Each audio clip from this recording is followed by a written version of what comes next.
All right, back here with the 2011 Cadillac DTS. This should be the same for CTSs, I think even Malibus, a bunch of other GM things from this time frame. I think it's like 2007 to 2011 or 12. I don't actually know. Somewhere around there. But I actually just changed the front hub assembly. Now we're going to do the rear. So if you're watching this video and you want to see how to do the front, I'll have another one posted. There's not nearly as good a light back here. So let me grab some flashlights and then we will get started.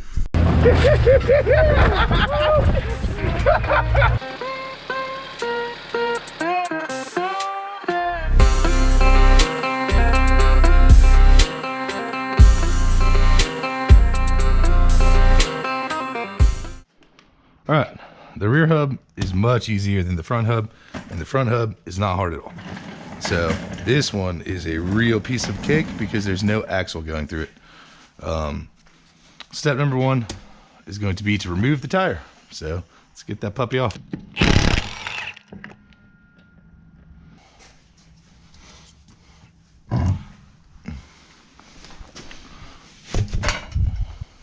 All right, so with the tire off, it's pretty straightforward.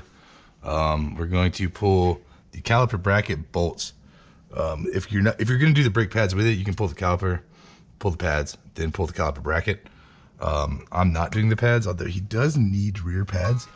But of course, I always work so late that the daggum auto parts store is closed. So I'm just going to do this for now. I'll call him in the morning.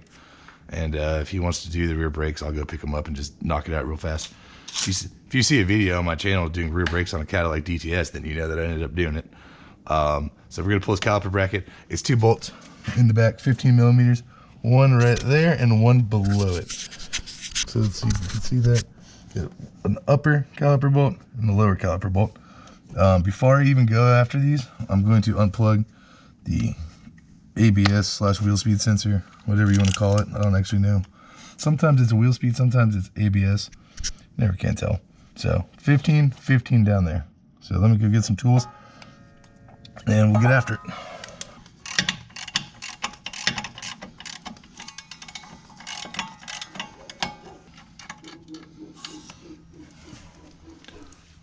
Caliper bolt 1.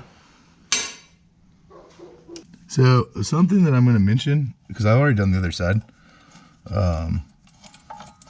Something I will mention is on the other side, I don't remember what it was. Something was in the way of a bolt that I was scared as I backed it out.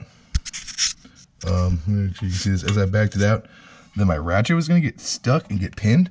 So I ended up breaking it loose and taking it halfway out, and then doing it using a ratchet wrench to get it the remainder of the way out. All right, caliper bolts are out. Caliper bracket bolts. So now we can take this caliper off. Just toss it back here out of the way. This one's a little tougher because it has the emergency brake cable. So what I'm going to do is go grab some zip ties. We'll zip tie this to the spring so it can't fall. Hang on the brake line, if it even can. I'm sure it can though. And then we'll come back.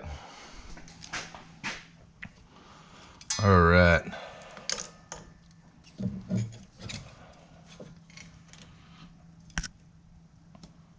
Get this zip tied up here just to make sure nothing bad happens.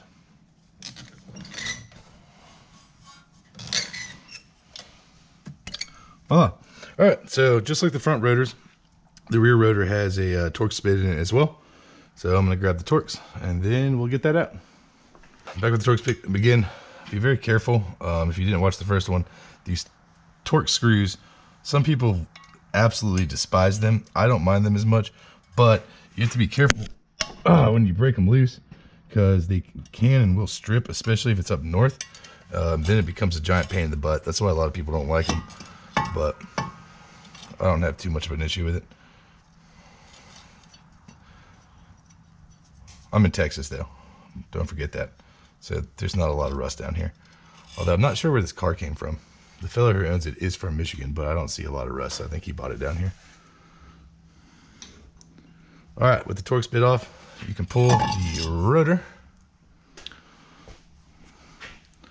All right, so now once you have that, there is no axle to worry about on this one. This hub is super easy to take off. It is literally 4 bolts. Let me grab a flashlight.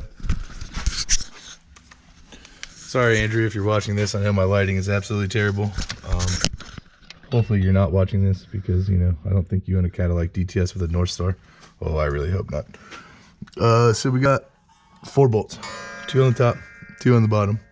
So let me go grab a gun and I'll show you how you take this off. Hopefully that light's good enough. So literally it has little pass-through holes cut into the face of it. You just could go right through with an impact.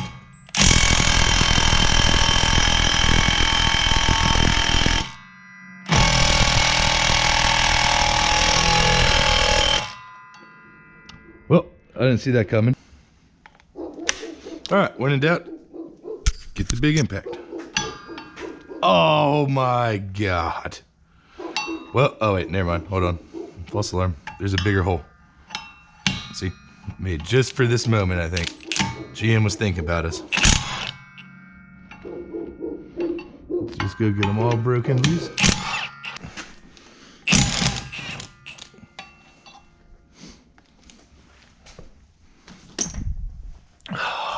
All right, we'll get all these bolts out. What are you doing, Kyle? What are you barking at?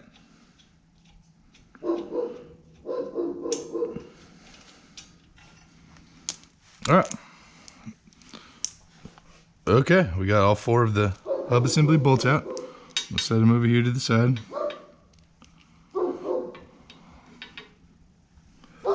Now, it may just pop out, but yeah, it's not going to. So what I'm gonna do is I'm gonna smack it out gently with a hammer. So I just take this hammer, just tap on it. Just be careful not to hit your dust shield because you don't want to bend that. And have it get all bent and then hitting your rotor. It's not fun to mess with.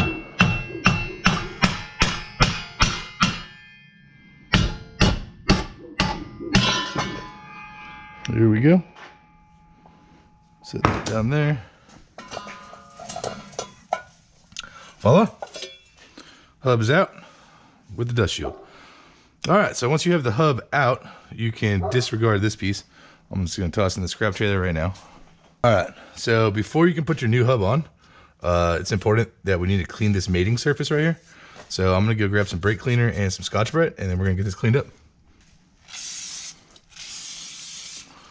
All right, so I just spray it with brake cleaner and I scrub it with Scotch-Brite. If you don't have Scotch-Brite, you can just use whatever. You just want to make sure you get this surface as clean as possible. And these back ones on this vehicle are way worse than the front were.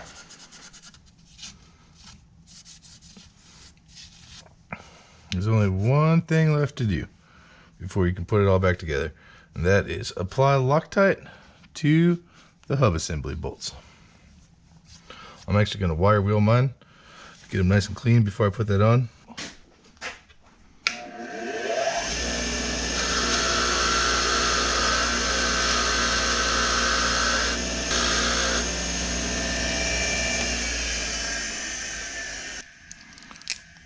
All right, I'm back with my cleaned up bolts. So I'm going to apply some Loctite on them. You want to make sure when you put Loctite on, if you've never done it before, that you put it up in the meat of the threads, where once you have it torqued down, you want the Loctite in the threads once it's torqued, so that way the binding torque is where the Loctite is, relatively. So basically what I'm saying is don't put it at the very tip down here, because that may come out the backside, and then once you torque it all the way, it's not doing anything. Okay, now we're ready to put the new hub in. So let me go grab the new hub and then we'll get it put in there. Okay, back here with the dust shield and the new hub. So what you want to do on this, remember the orientation that the plug was in whenever you took it out. So the plug went in on the right hand side and faced forward in the vehicle. And then make sure that you have your dust shield on the right direction. This one's pretty easy to tell. You see this side looks kind of dirty and this side is super dirty. That means that this side was facing the back of the car. This side was protected by the rotor. or was protecting the rotor from the dust. It's more like it, but you get the point. So I'm gonna actually put 2 bolts in like this to kind of start.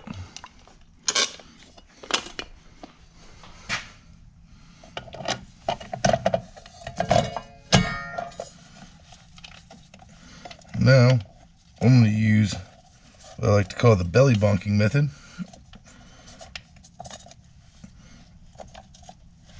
Just pressing on it with my tummy until I can get these 2 bolts started.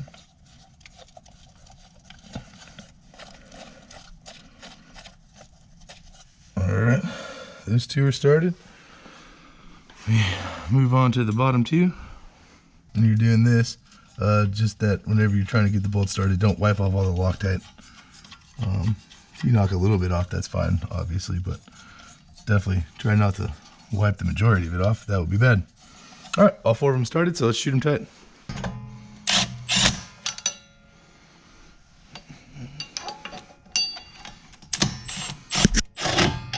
One.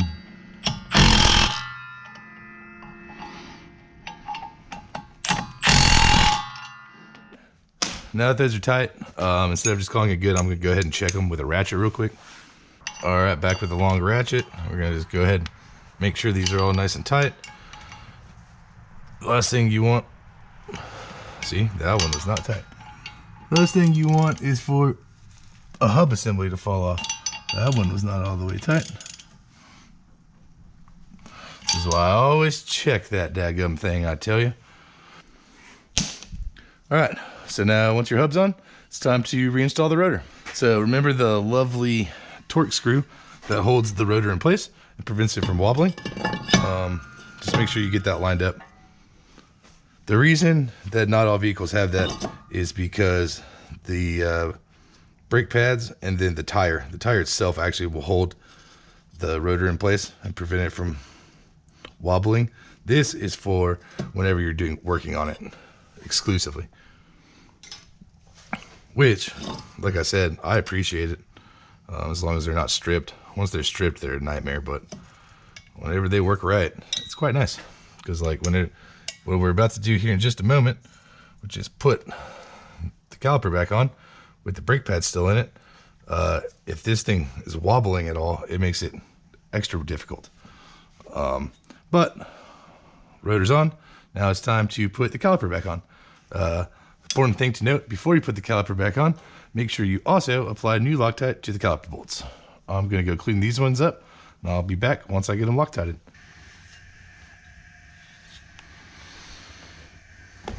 All right, so I'm back here, just cleaned off these bolts. Something else I'm just gonna throw out there. I like to spin the hub with the rotor on it before the pads are on, just to make sure that the dust shield didn't get bent and is touching in some way. So that way, because typically the pads, you can hear them, they do like a for a little bit once you get them back on. So that way, there's no confusion.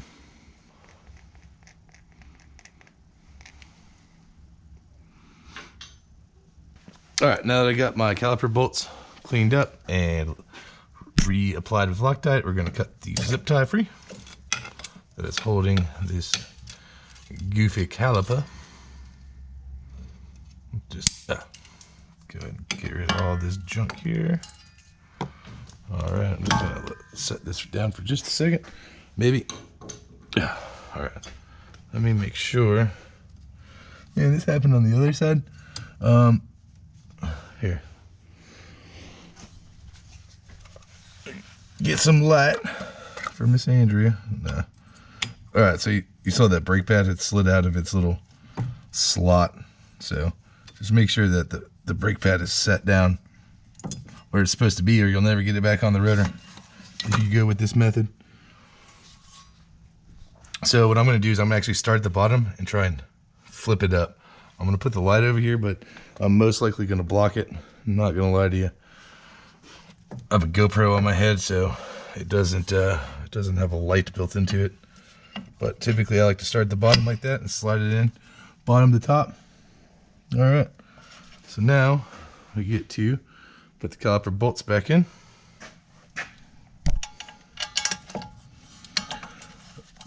So if this video helped you at all, or you just enjoyed watching it, please hit that like button so that way more people can see it and hopefully help them out. If you just want to check out some more content, I mean, we're rebuilding the house right now and doing some other stuff, or future repair videos, feel free to subscribe. I don't update super regularly, but I'm getting a pretty decent library going, so, and I plan on continuing.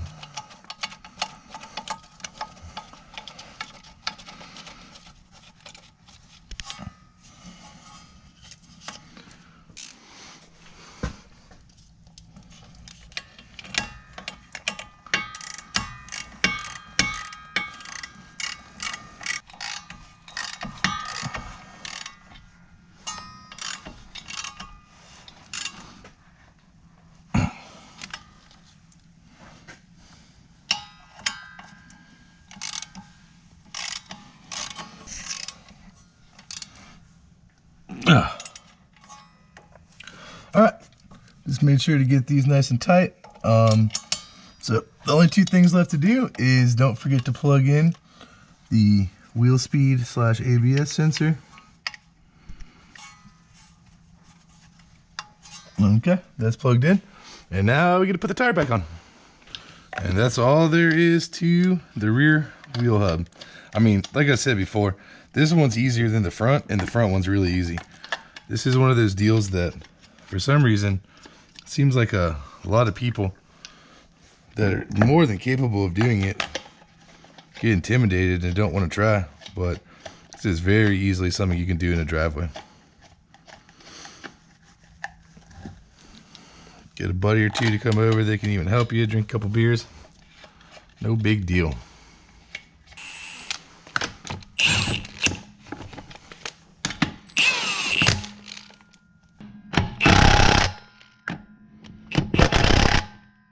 Ah, there you have it. New hub assembly installed on the rear. I actually just finished. This is my last one for the night. So all 4 of them have been done on this car now. I'm going to get this puppy down, load back down to the ground, and then go back and check all of these lugs with a 4-way, just because I like to do that. And I got a lot of tools to clean up. So I will see y'all next time.